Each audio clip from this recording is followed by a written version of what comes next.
Hey, welcome to part 2 of learning the Arabic alphabet. Let's get started.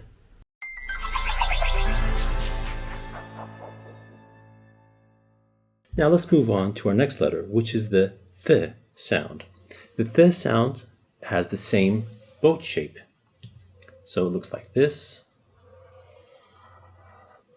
But this time it has 3 dots at the top. Very convenient way to remember this. I don't know how this is working out. So remember, the b has 1 dot at the bottom, the t has 2 dots at the top, and the th sound has 3 dots at the top. So, how does this look like when it comes at the beginning, the middle, and the end? Beginning, it looks like this. The same rules apply. That's the nice thing. You learn one letter shape, and that carries on. The same rules apply. So this is how it looks like in the beginning. This is how it looks like in the middle. And this is how it looks like in the end.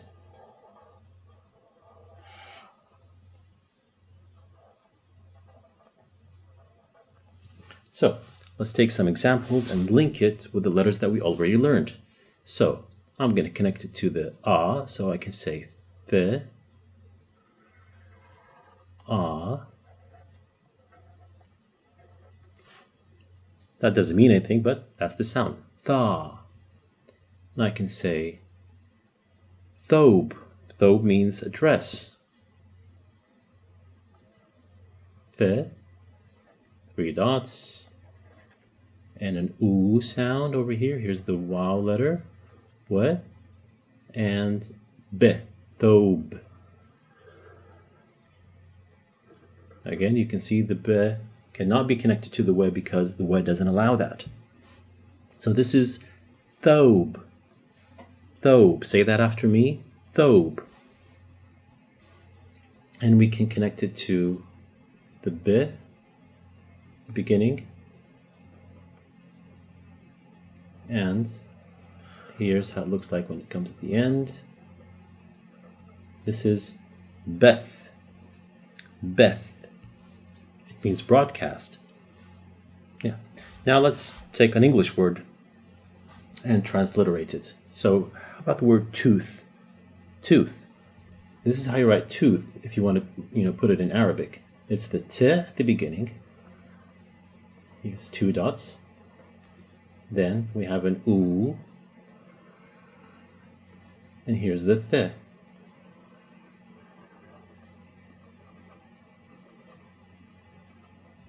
This is tooth. And there you go. That's the letter th. Now the next letter that we have is the j sound, which is the equivalent of the G or J. So this is how the j sound is written. It's the letter Jim. So it goes like this. And it has a belly. Here's the belly of the j. And a dot at the bottom. So this is the j letter. Jim. The name of the letter is Jim. This is how this letter looks like when it comes to the beginning, middle, and the end. So this is the j at the beginning. This is the j at the middle. See, this is the central shape of the letter. This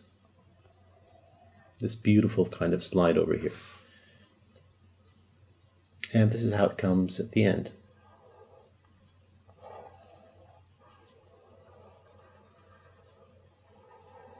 The belly reveals itself only when it comes at the end of a word.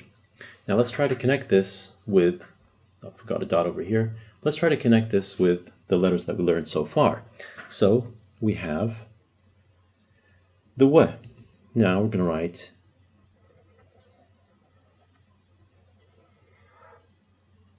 this is the j, and we can connect it to the w sound. We have Joe. Joe. Add that again, and we have Jojo. Joe. And actually, Joe just by itself, like this, means, in Arabic, it means weather. Joe, the weather. Now we can write T, then A, and a J at the end. Taj. Taj, which means a crown. Now, of course, since this letter has dots, that means that there are other letters that look like it, but with the dots in different locations. So let's move on.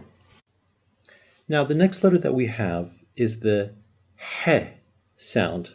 Now, this is, in Arabic, we have some letters that, as English speakers, you're not used to. This is, when everybody pronounces this letter, it sounds like a he, like an H for them. But I want you to pay attention to how this letter sounds. The he sound is like very light, he, hello. But this one is coming from here, from the back. So it's a he sound, he. Okay, quite funny. Do that. Laugh at yourself in the mirror. But this is how it sounds. He. So it's like if I wanted to say hello with a he, I would go hello. Oh God, I'm gonna cough.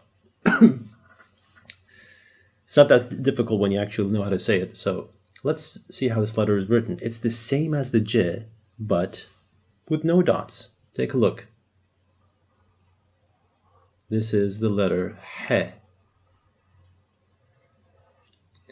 Now, when you produce that sound, it's kind of you're making the back of your tongue get close, to the roof of your mouth. He. Okay. This is how it looks like at the beginning. This is how it looks like in the middle.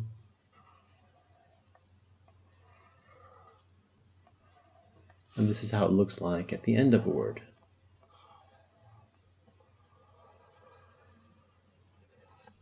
No dots, okay? So, and if we wanted to write an equivalent letter in English, it's usually the H, okay? So, let's connect this to other letters. So we have he, and connected to the B. Get hab. Hab. Okay, now hab has two meanings. It means a seed and it means love. And you're going to find when you learn Arabic, there's these beautiful links between different meanings. So you'd say, what is the link between a seed and love? Well, love is like a seed. It can grow, and for it to grow, it needs nourishment.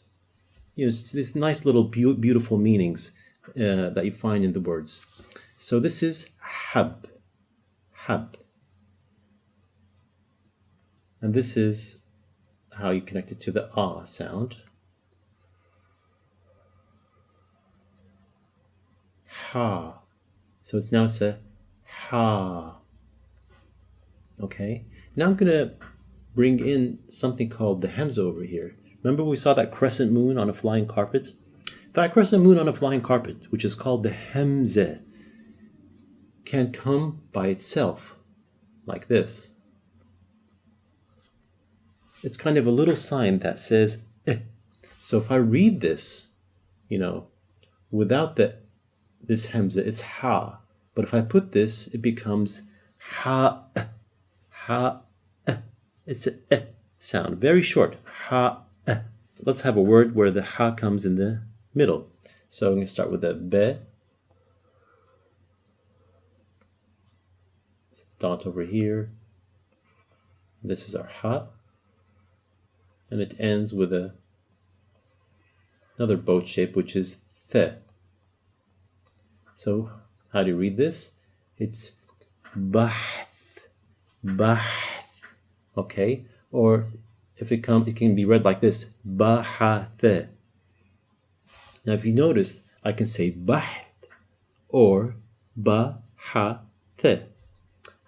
the question is, how would you distinguish if I would have to say bahth, which means a search, or say bahatha, which means the verb searched? There are some signs in Arabic. They serve as kind of like traffic signs, which kind of helps you to pronounce the word properly. And these are called the diacritical marks, or in Arabic they say the tashkil. You only have 4 signs. And if you open, for example, the Quran, you find that it's full of these. But there's only 4 main ones. One of them is like this, it's just a straight line, a little straight line on top of the word, like this. This means the sound becomes like a be, ba, ha, the. So it's ba, ha, the. Okay, this is the first tashkil sign that we're going to learn, which is ba, ha, the. The second one is, it looks like a waw, the waw letter, but it's small. And you just put it on the top of the word, and it gives an indication that there's a small oo sound. So here, I put it on this. Here's it. If I put it over here, it becomes hub. Hub. So it's the same ha sound, but I'm adding a hub. Okay? Hub. But if I write, let me write this word again, which is the ha and the be. Now here I'm going to put the same sign we have over here, which is the fatha, which is like this. Here it's going to be read as hab. Now, I want you to pay attention here, okay, and say that after me. So we have hub, which means love, and we have hab, which means, seeds. So we have hub and hab, okay? The same word over here.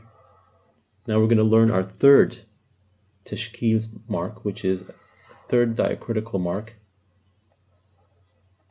which is the same as this one, but it comes at the bottom. How do you read this? As hib. Hib. Okay? So we have hub, hab, and hib. Okay? Now, don't get disencouraged when you see these. It's like, what are these now? These will actually help you read the word properly. And the interesting thing is that if you open any Arabic newspaper, you're seldom going to find them using these, which kind of makes, sometimes reading the, words that don't have these marks for beginners kind of difficult, because they're going to end up, pronouncing a word the way it shouldn't be. But at the beginning, all the material that you're going to read will have these, and they're kind of like, they're going to guide you on how to read the word. So again, we have these are the 3 main ones. This one that looks like the wow sound, like sound oo, and this is a e, and this is a e. Oo, e. So it's like e, you go down. So that's why it's under. So this is ba, ha, the. Now this brings us to the end of this lesson. Practice what you've learned. Hang in there. Trust yourself. You can do it. And I'll see you in the next video.